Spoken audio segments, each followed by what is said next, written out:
Today, I found another film that has helped many people find their way out of difficult situations.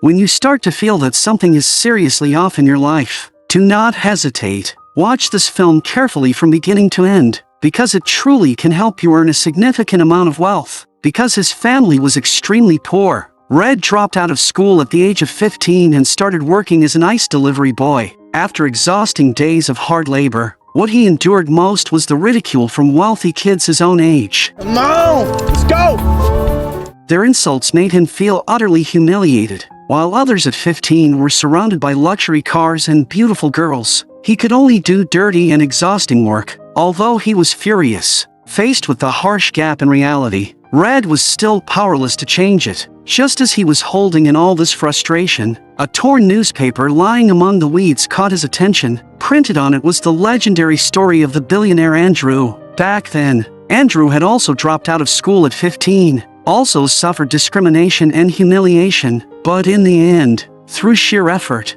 he became a billionaire. This single shared point ignited Red's blood, and he swore that he would become successful just like Andrew. Returning to his bare and impoverished home, he immediately told his father about his dream, believing he was the next Andrew and that he would definitely become a billionaire someday. But his father looked impatient and then poured cold water all over his hopes.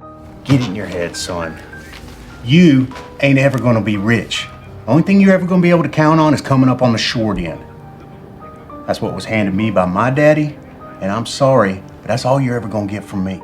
His father's blow left Red deeply disappointed. He naturally did not dare talk back, but inside his heart burned with defiance. That night, as he looked at his seriously ill mother lying in bed, Red's desire for success became even stronger. In order to avoid being trapped in this tiny household, he made a crucial decision: to run away from home. Although he had no idea where he would go next, he knew very clearly that one less mouth to feed meant saving money to buy medicine for his mother. No matter what Daddy says, I don't accept being poor as my destiny. I know my fortune's out there somewhere, and the next time he sees me, I'll be a rich man. At that moment, Red had only one belief: that when he returned, he would be a wealthy man. But he had no idea that this departure would become his final goodbye to his mother. With the help of a black man, Red managed to climb onto a train heading far away. After traveling for an entire day and night, they passed through a remote small town in Texas. The black man jumped off the train without saying a word, and when Red hesitated and jumped down after him, the man had already vanished without a trace. With no clear direction, Red could only follow passers-by and arrived at a nearby farm. Fortunately, the farm owner was recruiting workers, and in order to have a place to stay, Red desperately tried to show his worth, hoping to get the job. Mister, hey, I'm your man. I can carry 50 pounds of ice up 3 stories.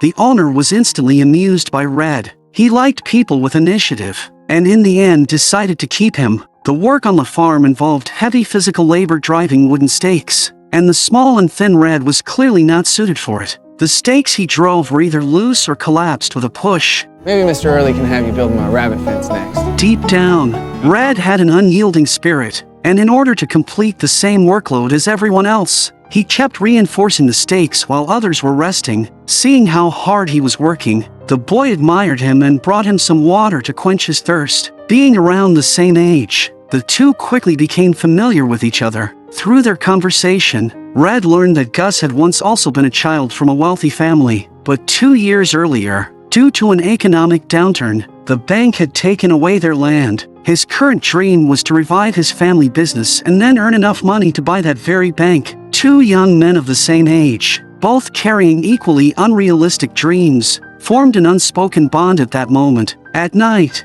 watching his co-workers sitting together playing cards, Red once again fell into deep thought. He understood that working for wages had no future, just like those co-workers who were already in their 40s and still barely surviving on a few dollars. So Red decisively went to the farm owner and asked him how he became successful. The owner did not refuse. He gestured for Red to sit down and slowly explained the secret behind his success. Success takes a lot of things, son. A lot of things working together. I guess you don't want to be a sheep. You want to be the bellwether. The owner's words made Red think deeply, and he immediately came up with an opportunity to prove himself. He proposed to the owner that if he could finish the work ahead of schedule, could the money saved be rewarded to him? I do like you, son, but it ain't gonna happen. We'll see. The next morning, when the workers woke up, they found Red missing, and their first thought was that he had run away. But when they rushed to the worksite, they discovered that Red had worked through the entire night. And not only that, he had found a much faster way to get the job done. Normally everyone worked separately, but this time Red suggested that they help each other, dividing 6 people into 2 teams of 3, just like an assembly line. This would not only improve efficiency, but also allow them to get paid faster. Under his planning, work that usually took 3 days was completed in just 1 day. When it was time to get paid, the owner kept his promise and gave Red double the wages of the others. Never seen this much money in one place in my life. You were the bellwether, kid. In this way, relying on his intelligence, Red earned the first pot of money in his life. But instead of spending it, he immediately sent $20 back home to his mother, who urgently needed medicine. Just as he was considering where to go next, a man wearing a gold belt suddenly caught his attention. Anyone who could wear a gold belt was definitely either wealthy or powerful. Red immediately asked him about his secret to getting rich. Seeing how much the boy admired him, the man proudly told him that Texas was full of gold. Red just had not looked deep enough. The clever Red instantly understood the meaning behind his words. Am I right? It's oil. Although the man only smiled and said nothing more, Red's resolve was already firmly set. Just as he was thinking about how to get close to the oil industry, a beautiful girl suddenly entered his sight. As if guided by some destined connection, the girl also fell for Red at first sight. She not only took the initiative to greet him, but also invited him to attend the school's youth dance together. You're a teen, right? Facing a girl's invitation for the first time, Red felt insecure, but he did not want to miss this opportunity, so he used his remaining money to buy a clean outfit and arrived at the dance as promised. The girl's name was Hannah. She was the most admired beauty at school, surrounded by countless wealthy boys. Among them was the rich kid who had once humiliated Red. Despite the pressure, Hannah's beauty made him completely unable to resist. The moment they met, he could not hold back and spoke his true feelings. I think I want to marry you.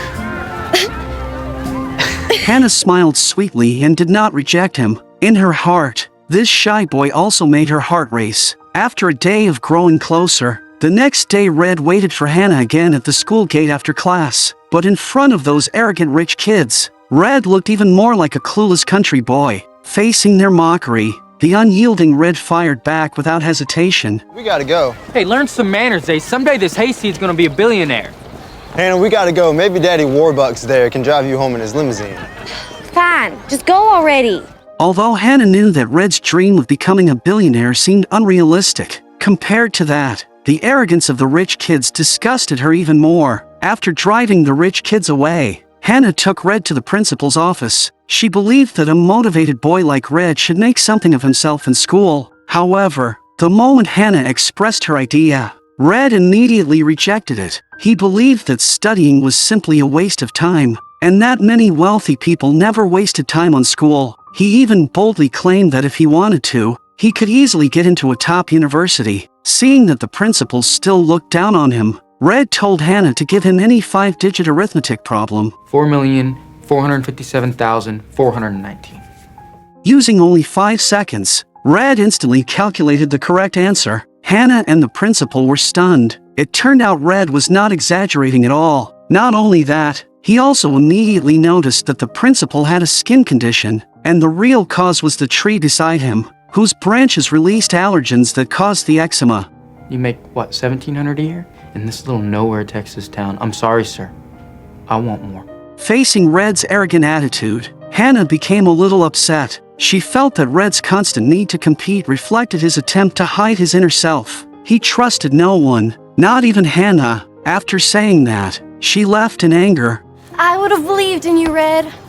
Just when Hannah thought she would never see Red again, the next day, Red unexpectedly appeared in her classroom on his own. Hannah looked at him in surprise and smiled. And at that moment, an invisible affection slowly unfolded between them. In the days that followed, Red and Hannah spent more time alone together. and their relationship advanced rapidly during this period. Hannah even took him to her home as a guest. At that innocent age of love, even a single cup of milk tea was enough to make them feel overwhelmingly happy. Red used his savings to buy a beautiful plastic ring, although they were not yet at the stage of talking about marriage. Deep down they had already recognized each other as the one. However, just as the two of them were imagining a sweet future together, sudden news arrived from the front lines. The war had broken out. This meant that a war was about to begin. Although Red was unsure what the future would bring, the first thing that came to his mind was to join the army and defend his country. He secretly signed up without telling his girlfriend, and only told Hannah when he was about to leave. Hannah was furious when she heard the news,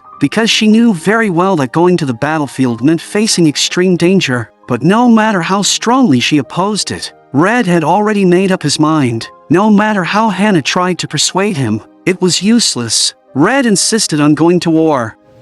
How can I become my own man if I don't go? How can I ever be worthy of getting my share if I'm not willing to go fight for it? So selfish. Selfish?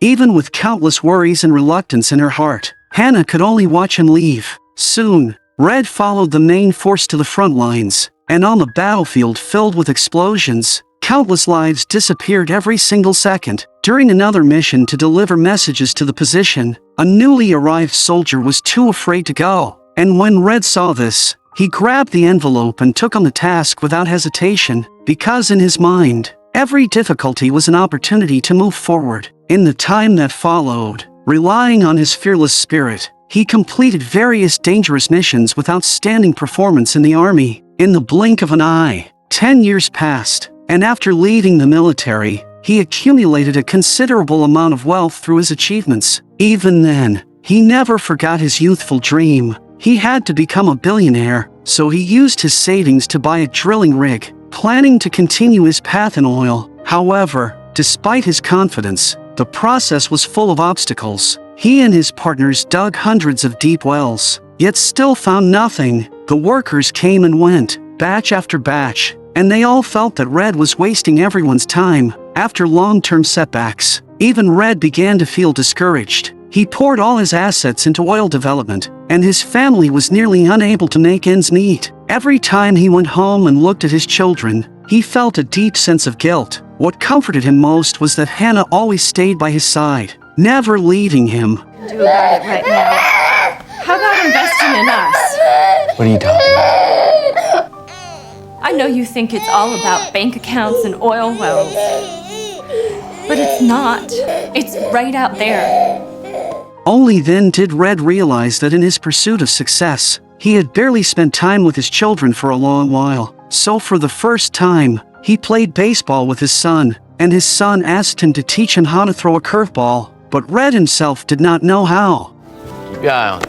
Can you teach me how to throw a curve? I don't know how to throw a curve. Well, someone's gotta know. What you call him? An expert.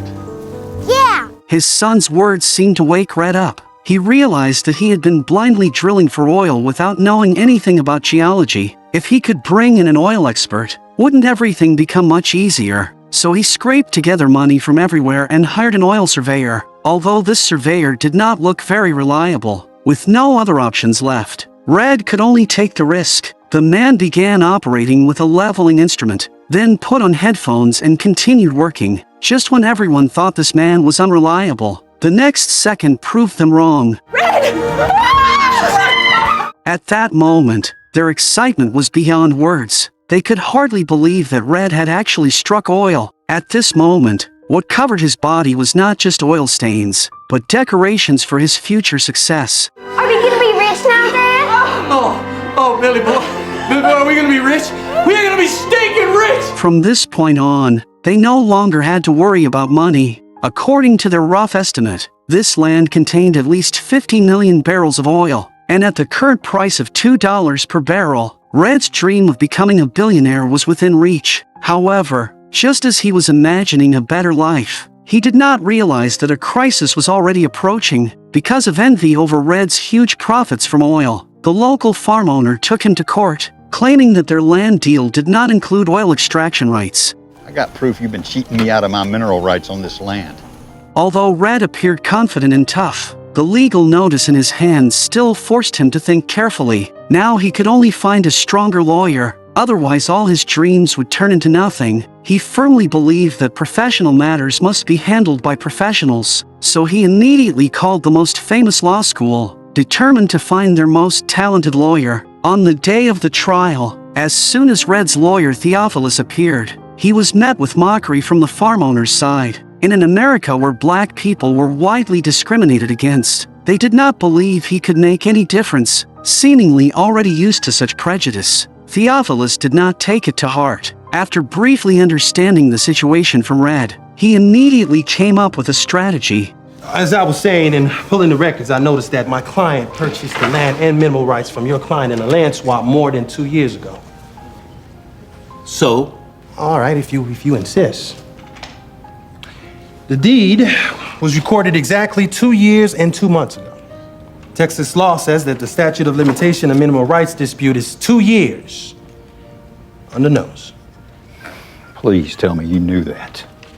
With just a few words, the opposing side's case collapsed instantly, and before the trial even began, they had already lost. This made Red look at him with new respect. A genius lawyer truly lived up to his reputation. So, on the spot, Red hired him as his part-time legal advisor by offering company shares. Faced with such substantial benefits, Theophilus naturally had no reason to refuse. With the genius lawyer joining him, Red's business could be said to move forward smoothly without obstacles. Over the next few short decades, he acquired one farm after another, and through sharp insight and continuous development, he quickly built his own oil empire. As his assets expanded, his net worth rose accordingly, bringing him even closer to his dream of becoming a billionaire. As time passed and age caught up with him, his children gradually grew into adulthood as well. Under the halo of a wealthy family, each of these children became idle and undisciplined. Not only were they extremely extravagant in their daily lives,